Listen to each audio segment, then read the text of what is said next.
নিজের দুঃখের কথাও কাউকে বললেন না, সুখের কথাও কাউকে বললেন না।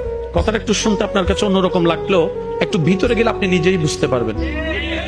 আপনি নিজের মনের দুঃখ কষ্ট সহ্য করতে না পেরে হালকা করার জন্য যাকে বলছেন, মনে রাখবেন আপনি তার কাছে কিন্তু কোনো না কোনো ভাবে একটু ছোট হয়ে যাচ্ছেন। এমনও হতে পারে আপনার দুঃখের সে কথাগুলা আপনার সামনে অভিনয় করে যে আপনাকে বুঝ দিয়েছে, সে পিছনে আপনার সেই দুঃখের কথা নিয়ে হাসি ঠাট্টা করতেও দ্বিধাবোধ করে না, এমন অনেক মানুষ আছে। আপনি যাকে দুঃখের কথা বলে মনকে হালকা করার চেষ্টা করছেন, আপনার দুঃখের কথার সে দুঃখটা সে বুঝবে না, কারণ তার সাথে তো সেটা ঘটেনি।